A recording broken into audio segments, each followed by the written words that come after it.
secreto que te cuenta un colega y te dice, por favor, no se lo digas a nadie. Y llega un momento en que no puedes más, se lo cuentas a un amigo tuyo y te dice, bueno, yo no lo llamo secreto, yo lo llamo eso que sabemos todos menos tú, de Vodafone You en Europa FM. Y la verdad es que este momento es absolutamente mítico, va a haber un antes y un después. ¿Pero es en serio? Sí, es en serio. La tenemos. A ver, yo no me lo creo. Que sí, que está esperando ahí, que tienes un montón de conectado. preguntas que hacerle. ¿Tienes muchas preguntas? Vale, ¿cómo lleváis el inglés? Pero habla español ella, ¿no? Hombre, ya será bilingüe. No, ella habla inglés. ¿Vosotros pero qué esta tal? gente no está como súper preparada. Vale, pues ya hago yo la entrevista, no os preocupéis. Español, Atención, users, es un momento absolutamente histórico. Vamos a rezar todos y todas para que no nos haga un Justin Bieber, porque está aquí con nosotras Miley Cyrus. Oh my God. Hi, Miley, how are you? I see a lot of balloons there. Hello. Well, thank you. I just had a birthday and an album release just a couple days apart, so a lot to celebrate right now. Wow, that's so good. Happy birthday from you, no te pierdas nada. Estoy diciéndole que veo un montón de globos, porque para los del streaming seguro que lo estáis viendo, tiene un montón de globos de colores, y es que acaba de ser su cumple y ella celebra como hay que celebrarlo, claro que sí, durante varios días. Miley, let's talk about the Midnight Sky, the first single from your new album, Plastic Hearts. Which has kind of a retro vibe, like an 80s vibe. What is the thing you like the most about the 80s? What attracted you to go there, like aesthetically, or is it the music? Well, I think right now all of us probably want to teleport to a time that's just about, for me, it represents, freedom and authenticity. And there's really, it's very unformulaic. So it's all very organic. And growing up in Nashville, surrounded with country music, a song is just storytelling. And I think the record that I've made tells some interesting and compelling and relatable stories. Ok, let me translate for a second. Estábamos hablando de Midnight Sky, que es el primer single de su último disco, Plastic Hearts, y le he dicho que tenía una onda muy retro, muy 80s, y que es lo que le molaba de esa época. Y Miley nos ha explicado que le gusta mucho la autenticidad que tiene esa época y que tenía algo como muy orgánico, que hablaba de historias muy interesantes y que todo eso le gusta, y que también está segura de que casi todos o todos preferiríamos estar un poquito más atrás en el tiempo y volver a los 80, porque tampoco es que sea la época más increíble ahora, ¿no? ¿Quién no quiere volver ahora mismo a los 80? Miley, you have a song called Prisoner, which is a collaboration with Dua Lipa. Will you allow us to play a little bit? Because we love it. Please do.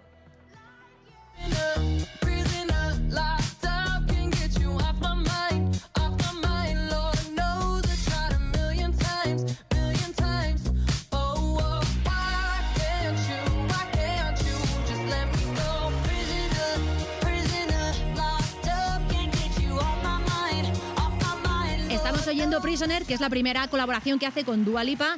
Y Miley, may I ask you, is it the first time you collaborate with Dua Lipa? Am I right?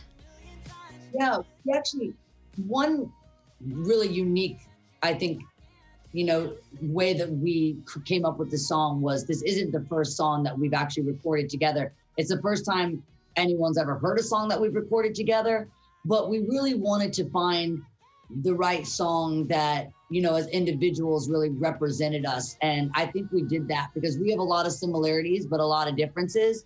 And so I think this song just reflects us in such a perfect way. So it was the one that was meant for everyone to hear. Ok, let me translate here. Dice Miley, le he preguntado si es la primera colaboración con Dua Lipa y dice que sí, que es la primera vez que todos podemos escucharlas cantando a la vez y que querían encontrar una canción que la representase guay a nivel individual y que cree realmente que esta es la canción que más las representa, donde se sienten muy ellas mismas, ¿no? And you said Miley that you took the decision. Did Dua Lipa do it? Was it your record company? Who made the first step here in this collaboration? No, we did. We've met at a couple events and through some, mutual friends. We both work with, Mark Ronson, Andrew Wyatt. We are in the same kind of creative circle. And so it felt like, this was kind of an inevitable collaboration. And I never force anything, the saying of nature never hurries, but it's always on time. I'm a strong believer in that. So it just worked out, just perfect timing. Claro, Miley dice que ya habían coincidido en varios eventos y que estaban un poco en el mismo círculo musical, ¿no? Que estaban en algo muy parecido y que era inevitable que acabaran colaborando. Y ha dicho algo muy chulo, que es como la naturaleza nunca se adelanta, siempre llega en el momento justo, y que ella cree mucho en esto y que era exactamente el momento. Y can I ask you something, Miley? Because Dua Lipa is also in a kind of retro vibe right now. Is it something you did on purpose, or is just casual? I mean, how did that happen? I think that, I believe in kind of a universal consciousness that, that's what I guess, for me, this is more than a trend or, a style that kind of seems, I think a lot of people are kind of playing with alt and rock and blending pop and or hip hop or Southern rock. I think there's a lot of ways that you can interpret rock and roll influence. And, from the beginning of my career, covers have been a big staple in my sets and in my albums, covering Poison on Can't Be Tamed. So this has been something that I've been really into. And so when you find artists that are, it feels organic and it makes sense, that's just kind of the way that it ended up working out. Ok. Dice que ahora mismo es una tendencia bastante generalizada y que es muy interesante cómo se están retomando y que hay muchas maneras de retomar esa onda retro, ¿no? Que puedes reinterpretar el rock and roll de muchas maneras, que puedes reinterpretar el hip hop, el blues, aquí hay un montón de cosas, el rock sureño, por ejemplo, decía también, que puedes reinterpretarla de muchas formas y que de alguna manera es algo que ella siente que es muy orgánico y que está pasando en todas partes, ¿no? You said before, Miley, that you and Dua Lipa have a lot in common and a lot of differences. Can you name me one of each? When it comes to our similarities, I think when she's in the studio, she's one of the hardest workers that I've ever, her schedule, like mine has been for, almost a better half of my life. I just always respect anyone that's dedicated and hardworking and doesn't expect things to come to them. She puts in all the effort and all the time that it takes to be great.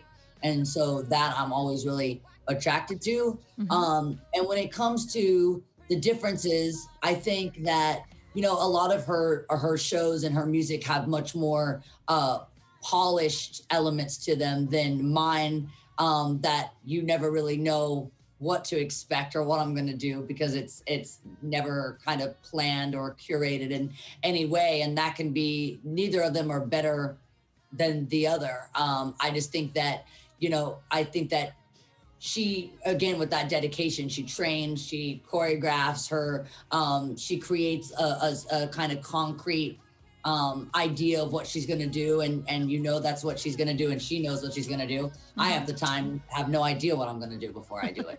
Ok, let me translate for a second. Le he preguntado que antes decía que tenía muchas cosas en común con Dua Lipa y muchas cosas distintas. Y le he dicho que si podía nombrar una de cada. Y me ha dicho, por ejemplo, que una cosa que tiene muy en común con Dua Lipa y que le flipa es que es una súper currante, que es una hard worker, ¿no? Decía que se le ocurra un montón y que trabaja muchísimo y que se mata en el estudio y que en ese sentido se parece mucho. Y que otra cosa que las diferencia es que igual que Dua Lipa es muy pulida y tiene súper claro lo que quiere desde el principio y se dedica a ensayar mucho las coreografías y tiene un plan súper determinado, ella, Miley, dice que ella es mucho más caótica y que la mitad de las veces cuando empieza ni siquiera sabe por dónde va a ir la cosa, ¿no? Como que hay algo como que está mucho más dejado a la parte más improvisada o más imprevista. Miley, I have some questions from fans that I would love to reproduce here and ask you if it's okay. All good, yeah. Okay, here's the first one. It says, what is for you a plastic heart? Have you met many of them? I love you, Miley. Literally, that's what it says. Yeah, I live in LA and I really strive and thrive in authenticity and originality. And I live in a place where, I think that there's a idea of like a phoniness. We're like the center of Hollywood where films are made, acting, characters. It's not really a place where you're encouraged to be yourself. Yeah. If yourself doesn't make you successful or famous or I think that being authentic can be challenging here. And that I definitely am surrounded by, some plastic. Ok.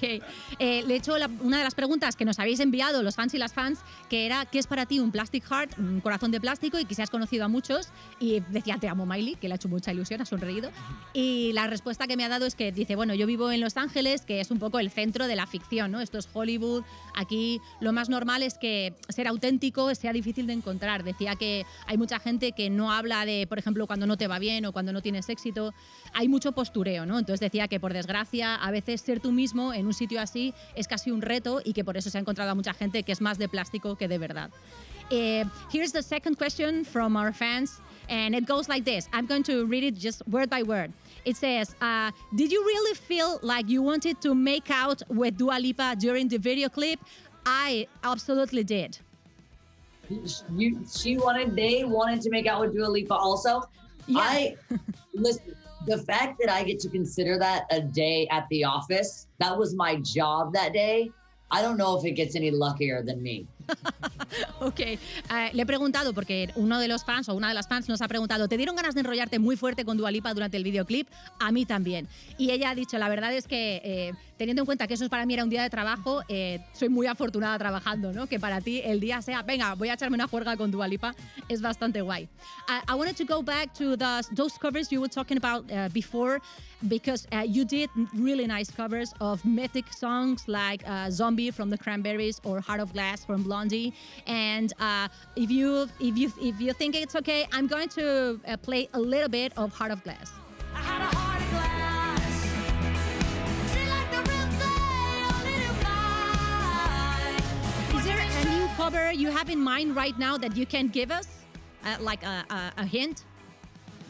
I was thinking yesterday I might want to cover Sex and Candy. I was thinking that could be a cool cover for me. Wow. Le he dicho que eso, ¿no? Que vamos a hablar de esas versiones de canciones míticas de los 80 y los 90 que ha estado haciendo, que ha hecho el Zombie de los Cranberries, el Heart of Glass de Blondie, que es lo que estábamos escuchando. Y le he preguntado y ha dicho que la siguiente es Sex and Candy, que ahí lo dejamos. Ahí lo tenemos como primicia. And before we leave you and leave you celebrate a little bit more your birthday, Miley, I wanted to ask you something about Hannah Montana, because you said recently that maybe you could play that character again. It's been enough time for you and her like to rest from each other. And let me ask you something. What is what you miss most from Hannah Montana? I miss wearing a wig every day and not having to deal with my own hair. Ok, le he preguntado porque en alguna entrevista recientemente ha dicho que le gustaría, bueno, que no le importaría volver a hacer de Hannah Montana, y le he dicho, bueno, yo creo que ya os habéis dado un tiempo mutuamente, el personaje y tú, ¿y qué es lo que más echas de menos de ella? Y literalmente me ha dicho, mira, lo que más echo de menos era que yo no me tenía que ocupar de peinarme de Hannah Montana. So, the last question, very quick one. You tweeted our president from Spain, Pedro Sánchez, and it was like a real hype here in Spain. Have you thought about tweeting somebody else from Spain, or I don't know, another president maybe? No, I was working with Global Citizen, at the time, and I was kind of encouraging these. I was encouraging, around the world to come together and for us all to work in unity for us finding this vaccine, so I can actually get back physically to places that I love, like Spain, and perform this record. That's what I've missed the most about this year, and that's why we needed those pledges, because I really, really miss performing live. Oh yeah, and we do too. We miss you a lot. We would love for you to perform again. Voy a traducirlo rápidamente. Le he preguntado. Yeah, soon. Ya, le he preguntado por el momento Pedro Sánchez y el tuit, claro, que tuvo a España en vilo, y ha dicho que sí, que era porque estaba trabajando con Global Citizen un poco para hacer conciencia global, sobre un mayor respeto al planeta, y también que ojalá encuentre pronto la vacuna para poder, entre otras cosas, volver a actuar por todo el mundo, y por supuesto que ojalá en España. Miley Cyrus, thank you so much for having time for us, and this is just a personal request. Send a meme to Pedro Sánchez. It will cheer his holidays, for sure. Thank you so much. Pleasure's been mine. Thank you. Thank you, Miley Cyrus. Thank you. Miley, you.